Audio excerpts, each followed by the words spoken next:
One of Jamaica's most talented artists, Tappa Zukie has had an equal impact on both sides of the recording deck. As both a hit-making toaster and as a producer who has worked with the cream of Jamaica's vocalists. In addition, his early ties to the punk community in both London and New York was instrumental in the crossover of roots reggae into the mainstream. Born David Sinclair, Tappa, also spelled Tappa, was a diminutive of a nickname his grandmother gave him, while Zukie was derived from the gang he ran with as a child, the Zukies. In his teens, he began working for the sound systems, first with I-Oses Discotech, then for the Maccabees.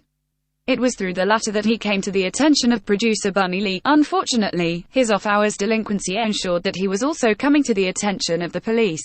Finally, Zukie's mother wisely decided it was time for the youth to permanently leave the Kingston streets behind, and in 1973 packed him off to relatives in England. Lee, too, wanted him out of trouble, but preferred to have him put in the studio. Not content to see the teen's talent wasted, the producer pulled some strings, and the day after arriving in London, Zukie was on stage, opening for U-Roy.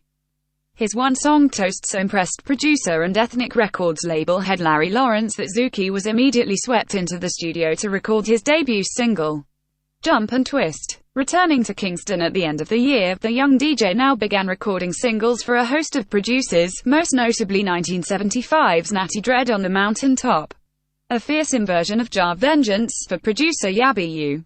Zukie also entered the studio with Bunny Lee and recorded a clutch of songs, including the seminal Natty Dread Don't Cry.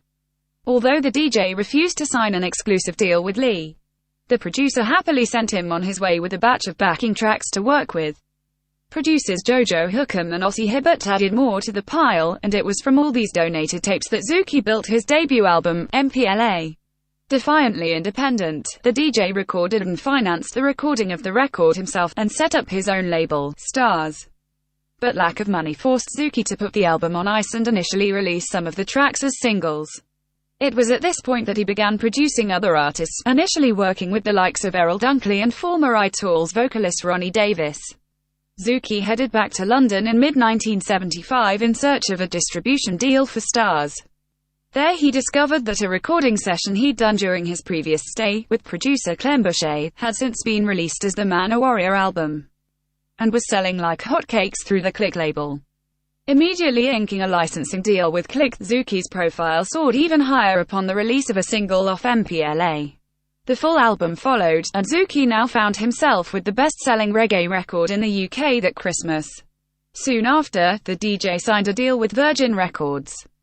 A visiting Patti Smith was equally impressed, and when the DJ joined her on stage during the group's London show in October 1976, the pairing brought the house down. It's no surprise then that Zukie agreed to open for the band's next tour. Smith was so taken by the young DJ that she also released Man a Warrior on her own Mare label. Zukie now moved into a period of astonishing productivity, releasing The Man from Bosra, Earth Running, Escape from Hell, In Dub, Peace in the Ghetto, and Black Man albums between 1977 and 1979. Although his profile was initially higher in Britain than Jamaica, that changed in 1977 after Zukie scored with two massive hit singles, Oh Lord and She Wants a Fenzik. Raggy Joey Boy. As the new decade dawned, Zukie was an international presence to be reckoned with, jet-setting between London and Kingston, gigging constantly, recording, and producing.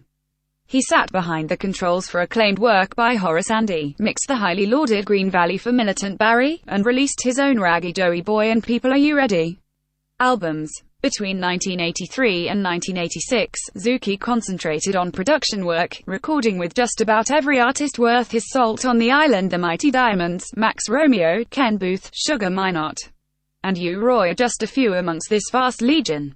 An equally sympathetic producer of both toasters and vocalists, Zukie found himself highly sought after by veteran artists as well as upcoming young stars to be deep roots. But even at the height of superstardom, Zukie's self-deprecation remained legendary, as the title of his series of toasting compilations proved. Jokingly titled Oh Old Time DJ Come Back, the albums featured a host of toasters old and new, and the series remains a seminal collection of the genre. It wasn't until 1986 that Zukie released a new album of his own material, Ragamuffin, and another decade passed before its follow-up Deep Roots appeared. However, he did continue recording, with his music gracing the B-sides of singles he'd produced for other artists. and production is where Zukie has kept his name afire, as he's continued to work with the island's greatest names, releasing the subsequent singles through his own Tappa label. Sly Dunbar, JC Lodge, Beres Hammond, and Simpleton are just a few of the multitudes who have been on the other side of his recording deck in more recent years.